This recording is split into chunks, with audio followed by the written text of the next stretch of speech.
Mayong udto sa inyong tanan dinha mga kaigsunan sa Davao City Jail o salamat sa Ginoo nga dunay kita kaygayonan na naman nga magpadayon sa atong pagtuon o akong balikan ang atong serye niining mga miaging mga semana mao ang unsaon nato pagtubo diha sa Ginoo o akong ipahinumdum sa tanan nga kini mauni ang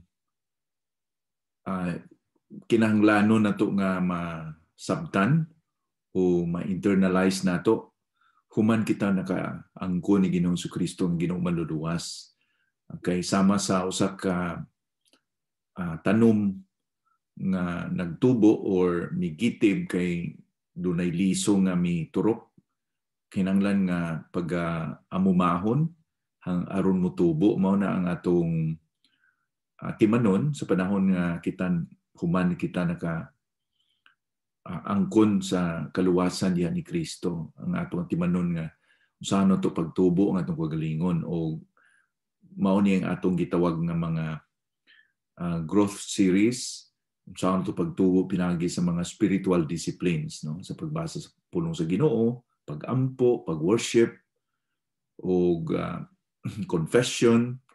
Ani nga udto adunay lain nga spiritual discipline nga di kayo ni popular pero kinahanglanon gyud nato gihapon ug mauni ang spiritual discipline sa pagpuasa kanang fasting. Daghan ang mga wa masayod ko unsa ang pagpuasa unya unsa may gisulti sa Biblia nanungod sa pagpuasa ug mao ni ang atong pagatugion niini nga udto. Bali sa pagsugod nato sa pagtuon niini nga spiritual discipline, ato usahang hatagan o kahulugan or definition ang pagpuasa. Unsa man ang pagpuasa? Ang pagpuasa mao na ang na dili kita mo himo sa usa ka butang, pagkaon man o usa ka butang o usa ka naanda nato nga ginahimo mahimong pagkaon, sports, TV, telepono kana bang naanda natong ginahimo unya atong gipugnan nato galingon nga dili nato na mahimo sa usa ka higayon dunay panahon, no? Sa usa ka higayon para sa espirituhanon nga katuyuan. Okay? So mao nay kahulugan sa pagpuasa. Imong gipugnan imong galingon nga di ka mo kaon or di ka mo inom or di ka mo tawag TV or unsa pa mga butang nga imong naandan. Ginasakripisyo nimo kana nga panahon, may panahon, no, nga imong gigahin gyud na para sa espirituhanon nga katuyuan. Ang pinaka popular nga pagpuasa nga atong makit-an sa Biblia maunang pagpuasa sa physical nga kalanon gikan sa pagkaon o pag-inom. So kining atong pagtuon karon puasa ni nga giingon sa Biblia kay naay mga pagpuasa nga gipraktis sa uban nga ila po ng katungod o ila po ng pamatasan sa ubang mga reliyon, sa ubang mga pundok. Pero ang atong katuyuan ini nga udto mao ang giunsa ang gisulti sa Biblia. Okay, sa unang bahin sa atong pagtuon nungod sa pagpuasa, atong tan-awon ang puasa sa daan nga testamento unya mga tuta sa pagpuasa sa daan sa bag-ong nga testamento unya mutakop kita dayon sa unsa ang mga aspeto o mga component sa pagpuasa. Tanaw na to ang pagpuasa una sa daan nga testamento. Ang mga Hudiyo, magpuasa sila sa adlaw sa atonement, the Day of Atonement. O nabatian ba ninyo ni kanang gitawag nga Yom Kippur? Maunang pinaka-importante o pinakabalaan nga adlaw para sa mga Hudiyo. Gisugo na ni Moises sa Levitico 16 versikulo 29 Ingon ni Moises dinha, mao kini ang mga patakaran nga himuon sa mga Israelinhon ug sa mga langyaw nga nagapuyo uban kanila pagatumanon nila kini hangtod sa kahangturan sa ikanapulo nga adlaw sa ikapito nga bulan kinahanglan nga magpuasa sila og dili mo trabaho sama sa adlaw nga ipagpahulay. Kay mao kana ang adlaw nga himuon nga seremonya sa paghinlo kanila gikan sa ilang mga sala aron mahimo silang hinlo atubangan sa Ginoo. Kanang word nga o kanang sa pulo nga atonement, paghugas na ang kahulugan na no sa Bisaya. So iya na sa mga Hudiyo. O lain pa na human sila nga na naglangyaw dito sa Babylonia atong balikan no nga mga Hudiyo na exile sila sa exile sa Cebuano. Burabag nahimos lang mga udipon kadali or dito sila nagpuyo sa laing nasod sa Babylonia sulod sa 70 anyos unya after sa 70 anyos nakabalik sila unya gisugo sila mga Hudiyo nga dunay upat kasahi nga pagpuasa sa matag tuig nga ilang pag-obserbahan. Ingon na sa Zacarias 8:19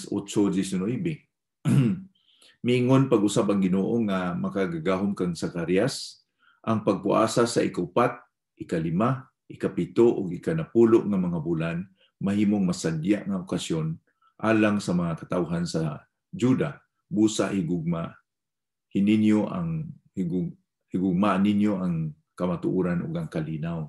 So dunay upat po kapuasa nga wa nili mention dinhi kung unsa ni sahi nga pagpuasa biro regular ni no upat ka annual fast. Unya usahay makita nato sa daan nga testamento nga pwede ang usa ka tawo lamang or ang tibuok nasod magpuasa sa depende na sa sirkumstansya. Now sa individual nga pagpuasa gihimo na ni David sa ikaduhang Samuel 12 versikulo 22. So si David nagpuasa sa iyang kaugalingon. No? Pwede pod nga sa kadaghanan gitawag nato ni nga corporate or daghan sa Judges 20:26 mga maghuhukom 20 o 26 mauni ang matumakita nga ang mga Israelinhon uban ang tibuok nga army nangadto sila sa lugar nga gitawag Bethel o sila dito nagpuasa sa Ginoo sa Judges 20:26. So ang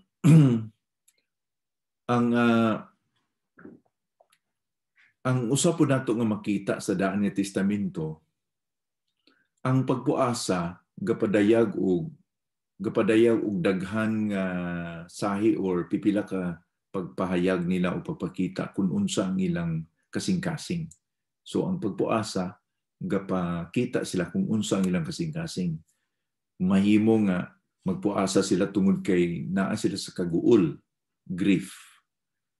Sa 2 Samuel 1:12 na akong giingon yan, basahan ko lang ang bersikulo no, naghilak sila og nagpuasa hangtod sa pagkagabi alang kang Saul ug sa iyang anak nga si Jonathan ug alang sa nasod sa Israel nga katawhan sa Ginoo tungod kay daghan kanila ang namatay sa gera. Mo ni ang pagkamatay ni Haring Saul ug ni Jonathan sa gera, nagpuasa sila o naghilak sila. Gapakita sila sa ilang kaguol. Unya, pwede pod nga magpakita sila sa ilang pagpinitensya. Si propeta nga Daniel, nagpakita siya sa pagpinitensya sa Daniel, Kapitulo 9, versikulo 3 hangtod sa 5. Tungod niadto, midangup ako, si Daniel na nagingon, sa Ginoong Diyos, pinaagi sa pagampo, nagpuasa ako, nagbistig sa ako, ug nagbutang og abo sa akong ulo. Mao kini ang akong giingon sa dihang nagaampo ako ug nagsulti sa akong mga sala ug sa sala sa mga Israelinhon ngadto sa Ginoo nga akong Dios. Ginoo, gamhanan ka og katingalahan nga Dios. Gituman mo ang imong saad nga higugmaon mo ang nagahigugma kanimo ug nagatuman sa imong mga sugo. Nakasala kami kanimo, naghimo kami dautan pinagi sa pagsupak o pagsalikway sa imong sugo ug tulumanon. So nagpinitinsa si Daniel dinhi tungod sa kasalanan sa mga Hudiyo. O pwede po pagpakita sa pagpaubos kung may nagpuasa sa daan nga testamento na apod ang pagpakita sa pagpaubos nga ato po nang mabasa sa Esdras 8 versikulo 21. And then ang pagpuasa kasagaran gyud sa daan nga testamento, ang pagpuasa ang ilag gyud nga gipangayo ang guidance o ang tabang sa Ginoo. So nagpuasa sila tungod kay gusto nila malinaw kanila kung unsa ang guidance, unsa ang kabubuton sa Ginoo sa ilang kinabuhi. Sa Esdras 8:21 ako ning basahon kay mao nang pagpadayag sa ilang pagpangayo o guidance. Didto sa kilid sa suba sa Ahaba, mingon ako sa grupo nga magpuasa kami o magpaubos sa among kaugalingong atubangan sa among Dios. Aron ang yuon siya nga bantayan kami ug ang among mga kabataan ug ang mga kamtangan sa among lakaw. Mao na ni nga ang mga Hudiyo gikan sa Babylonia mubalik na sa yutang saad sa Israel. Nag-apuasa sila nga bantayan sa Ginoo along the way. Pila ka bulan sila maglakat sa disyerto. Kinahanglan nila nga protektahan sila sa Dios. Nangayon sila protection o guidance. Sa pagpangulo ni Esdras o sa ubang mga lider sa parihan ni Zerubbabel. Mauna ang atong makita sa daan nga testamento na muadto kita sa pagpuasa sa bag-o nga testamento. Sa bag-o nga testamento, makita gihapon nato nga ang religious practices, ang mga gipractice sa mga Hudiyo, apil ana gyud ang fasting gihapon. Ang kada tuig nga Day of Atonement, no, makita nato na sa mga binuhatan 27 o bersikulo 9. Part na gyud sa ilang kultura nga ang part na gyud sa ilang kultura nga ang ilang nasod mag-obserba gyud sa tinuig nga pagpuasa sa Day of Atonement. So mabasa na to na sa mga binuhatan 27 o bersikulo 9. Nadugay kami didto hangtod nga naabtan kami sa panahon nga delikado na ang paglawig kay milabay na ang adlaw sa pagpuasa. Busa mingon si Pablo sa among mga kauban. So mao ni ang pag-obserba sa mga Hudiyo sa Day of Atonement. Unya ang mga Parisiyo pod puasa sila Lunes o Huwebes kaduha. No, ang mga Parisiyo, makita na to na sa bag-o nga testamento. Okay, basahon ko sa Lucas 18:11 ug 12. Bitindog ang Parisiyo o nagaampo may tungod sa iyang kaugalingon ug sama nini, Dios ko, mapasalamaton ako kanimo nga dili ako sama sa uban nga mga tao, mga mangingilad, nimbungan, babairo ug dili usab ako sama niya ng maniningil o buwis. Kaduha ako magpuasa kada semana ug gihatag ko ang kinapulo nga bahin sa tanan kong kinitaan. So mahimo nga kining mga adlaw ang uwang no gikan sa Sabado, lakang Domingo, then Lunes, pero di kita mahimong dogmatic ani nga Lunes gyud og Huwebes ha. Pero kaduha gyud sa kasimana. Okay. Unya makita po nato nga sa dihang i-dedicate si Ginoong Kristo human sa iyang pagkatao, human sa Pasko, no, yan, i-dedicate siya sa templo. Adunay propeta nga babae, no, prophetess. Si Ana ang pangalan niya, nga naga-prophesy, nagapanagna Okay, ako basahon sa Lucas 2:36 ug 37.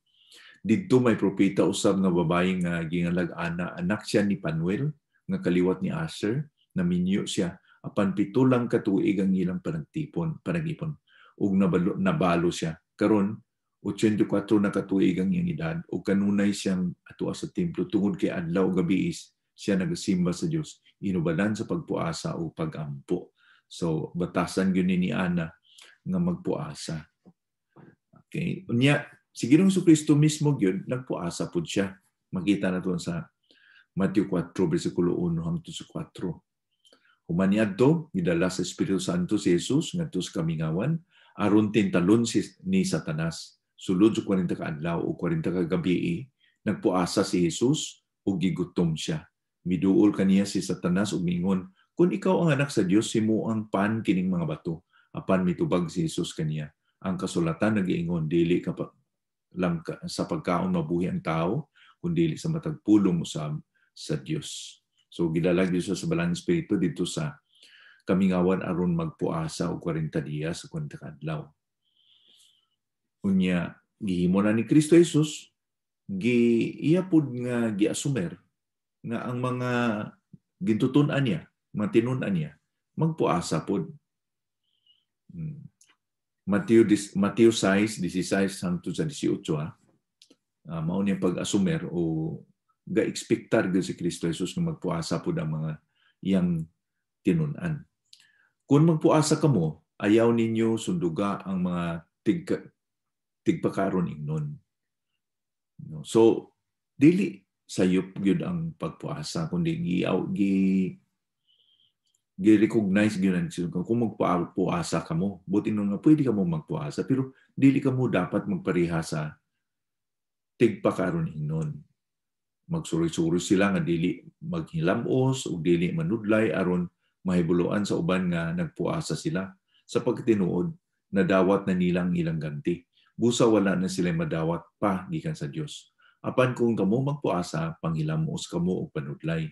Aron walay makahibalo nga nagpuasa kamo gawas lang sa inyong amahan nga dili makita.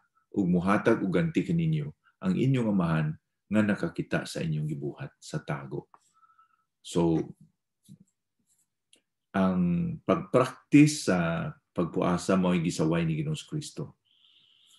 Anya, sa libro sa Binuhatan, Acts, ang mga pangulo sa simbahan, nagpuasa sila bago silang magpili sa mga misyonero o mga pastor.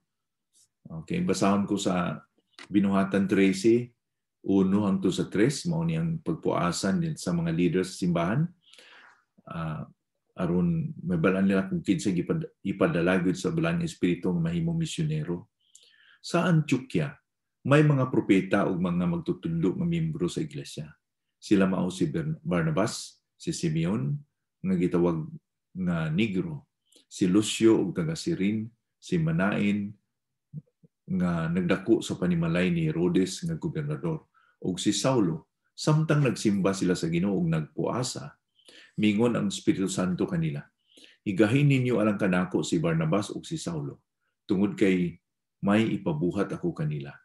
Human sa ilang pagpuasa o pagampo, gipandungan nila si Barnabas ug si Saulo sa ilang mga kamot ug unya gipalakaw nila. Unya sa mga Binuhatan 14 bersikulo 23, sa matag dapit nga may mga magtutuo nga nagatigom sila si Pablo ug Barnabas, nagpili og mga tawo nga maoy mangulo. Nagpuasa sila ug nagaampo alang sa mga napili o gitugyan nila sila sa Ginoo nga ilang gituuhan. So importante gyud ang pagpuasa sa guidance sa Ginoo. Mao na ang gihimo sa unang ang mga simbahan dito sa nga gi-record no sa mga binuhatan. O si Pablo mismo kaduha siya hisgot og pagpuasa sa ikaduhang Korinto kapitulo 6 o kapitulo 11. So manay lakbit saysay nato sa Daan Testamento o sa Bag-o nga Testamento. Karon ngadto kita sa mga aspeto sa pagpuasa, sa mga bahin sa pagpuasa. Adunay upat ka bahin ang pagpuasa. Unsay isakripisyo, i-give up. Kinsa ang makapuasa, hasta kanusa ang pila ka adlaw ba ang pagpuasa, o ang pagpuasa kanusa naman utrohon kanang ang schedule sa pagpuasa, no? So unas tanan, unsa may isalikway sa pagpuasa, ang degree of abstinence, no? Unsa may i-abstain kana bang di himuon. Kung dili mo kaon o inom, unsa may mga isalikway ba, isalikway sa dihang panahon nga pagpuasa. So sa degree of abstinence adunay duha ka kategorya ani, no, na may gitawag kita nga normal fast o partial. Kanang normal, tagingon pa diya sa Esther kapitulo 4 15 hangtod sa 16, mao kini ang di gyud mo kaon ug di gyud mo inom. Mura ni og mao gini ang normal nga pagpuasa, way kaon o way inom. Okay, basahon ko sa Esther 4 15-16. Mao kini ang tubag nga gipadala ni Esther kang Mordecai. Lakaw og tiguma ang tanang Hudiyo dinhi sa Susa og pagpuasa kamo alang kanako. Ayaw kamo pagkaon o pag-inom adlaw o gabi sulod sa 3 ka adlaw. Magpuasa usab ako ug ang ako mga sulugong babayi. Pagkahuman moadto ako sa hari bisan pa og nahisupak kini sa balaod, bahala na kung patyon ako. So si Esther nag-auhag sa iyang igagaw man niya si Mordecai nga pagpuasa kamo ayaw gyud pagkaon ay pag-inom. Normal fast kini. Pero may usa ka degree sa abstinence gitawag nato nga partial. So ang partial may limitasyon sa pagkaon. Dili total. Dili batanan gyud nga pagkaon og inom, no? Si Daniel nag-partial fast sila sa niyang pagkaunon ta sila sa pagkaon sa hari sa Daniel 1, pero mauning sugyot ni Daniel. Sulayi nga utan og tubig lang ang inyong ipakaon o ipainom kanamo sulod sa 10 ka adlaw. So way uban pagkaon, tubig lang yun og utan. Mo gikaon nila food sa 10 ka adlaw. Unya mo to degree of abstinence unsa isalikway karon kinsa man ang makapuasa. Kinsa man. So doon na po'y 3 ka kategorya ni kanang number of participants sa pagpuasa. Pila man kabuok o kinsa man sila nga magpuasa. So ang una, kung usar ka tawo magpuasa, private na nga pagpuasa. Ikaw lang wala kay laing kauban. So ang pribado nga pagpuasa mao na ang giwali ni Ginoong Kristo sa pagwali niya sa bungtod sa Sermon on the Mount. Yang nag-ingon sa Matthew 6:17 ug 18. Apan kung kamo magpuasa, panghilamos kamo o panudlay. Aron walay makahibalo nga nagpuasa kamo gawas lang sa inyong amahan nga dili makita. Ug mohatag og ganti kaninyo nga inyong amahan nga nakakita sa inyong gibuhat sa tago. So kining private nga pagpuasa, kung magpuasa, di ka magpasaya-saya, tago, manghilamos, aron sikrito ba? Dili na to ni padayang nga yun, nagpuasa ba ko karon? Okay. Nya doon na po'y pagpuasa sa grupo, small group. Dili kayo daghan. Sa mga binuhatan 13, 1 hangtod sa 3 nga itong nabasa na ito ganina, sa Antioquia na ay mga propeta, mga lidere sa simbahan, di kayo sila daghan. Unya, nag-ampo sila, nagpuasa sila. Nga ang Ginoo mo pili o kinsa ipadala nila bilang mga misyonero. O dinhi, gigahin sa Ginoo si Barnabas o si Saulo or Pablo. Unya, doon na po'y congregational fast. Kini, tibok ng gining simbahan. Kini, kongregasyon na gini sa katawan sa Ginoo.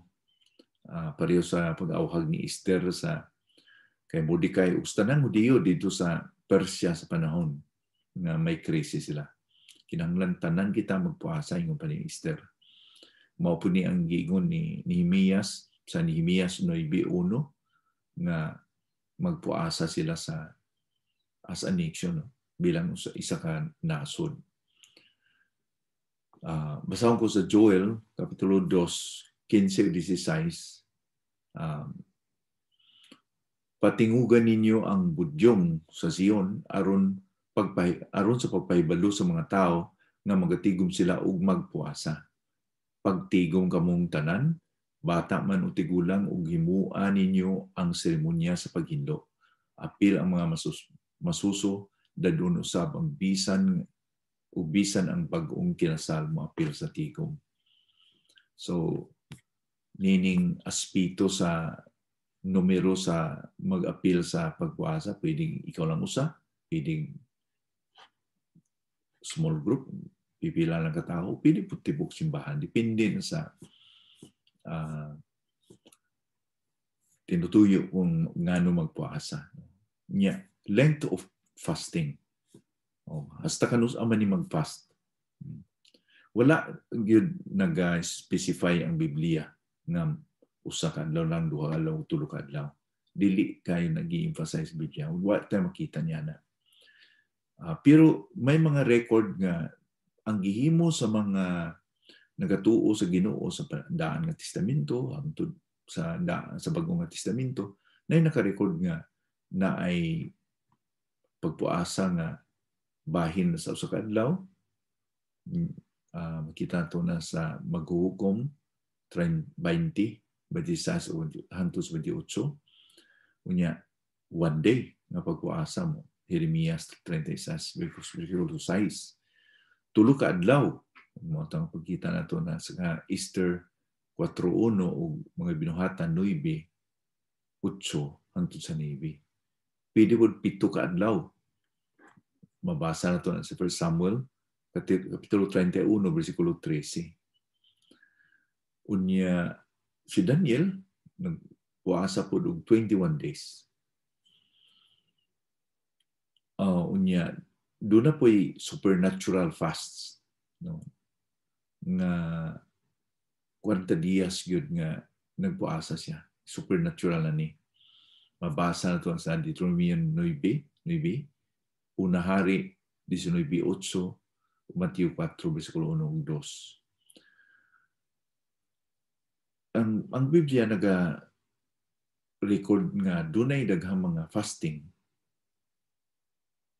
nga dili man regardless kung usa, duha, tulo ka adlaw. Nga kini ginahimo na nga fasting pero walay duration nga gina-record, no? Unya, how frequent ang pagpuasa? Ang scheduling ni. So may pagpuasa nga gitawag na to regular na fasting. Na murag kada quarter ba, murag mutukma po sa kalendaryo ba? Kana bang naay schedule regular. Sa Leviticus 16, versikulo 29, naagyon na ipitsa sila nga kinahanglan magpuasa mo ning adlaw. Sa Lucas 8, versikulo 12, giilan ni Ginoong Kristo nga kining Parisiyo naagyon siya pagbantay sa pag-obserba sa fasting regularly. kay ingon niya I fasted twice a week, kaduha gyud sa kasimana. So may regular fast, may occasional man. Kung kinanglanon mo na nga himuon, so dili gyud ni nga na ay pizza regular nga himuon, no, nga kinanglanon gyud kini. Occasional, for the word occasion, buting nun nga kung na lang kay kabugaton kanang mo pangitaon gini mo nga mahimo sandurot ka sa Ginoo, himuon nimo ni. Naapoy gitawag nga continuous fasting, nagpadayon nga fasting. Si John the Baptist sa Matthew 3 versikulo 4, ang iyang pagkaon abasan ko sa Bisaya, no? Ang biste ni Juan hinimo gikan sa balhibo sa kamilyo, ug ang iyang bakus panit, ang iyang pagkaon dulon ug dugos. So continuous fasting si John kay mao gyud iyang pagkaon. So kining mga pamaagi sa pagulagway sa pagpuasa nagahatag og dako nga pagsabot nato nga independent ni sila sa usag-usa.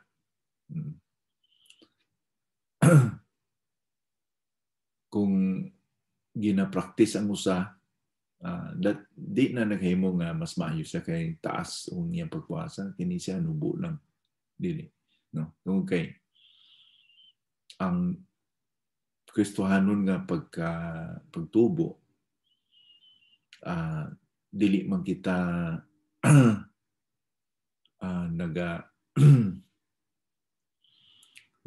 kumpara sa usag-usa, no? Kana bang wa kita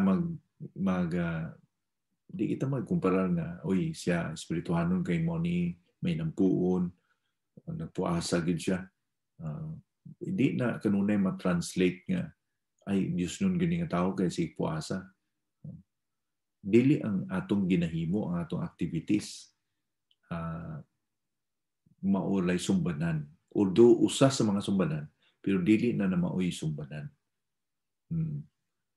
So kining atong spiritual disciplines pagpuasa, kuan gini, himuon nimo ni voluntarily. Kana bang kasing-kasing. So dinhila usa kita magkutob sa unang bahin sa atong pagtuon sa pagpuasa o padayonon nato ni sa sunod adlaw. Magampo kita. Ginoo, salamat gyud nini nga udto na imo kami gitagaan og kay gayunan masabtan namo Ginoo ang kamatuoran na hinungod sa pagpuasa. O akong giampo Ginoo nga ang among makaigsunan din sa Davao City Jail, imo yung tandugon ang ilang mga kasing-kasing nga sa dili magmakuli kundi makugig yun sa pagpangita sa imong kabubuton o magpractice sa mga spiritual discipline o sa nini ang pagpuasa aron magligon kami Lord sa among mga pagtuo. O panalangin gyud sang tanan dinhi o ako ning giampo sa ngalan ni Kristo nga among Ginoong luwas. Amen.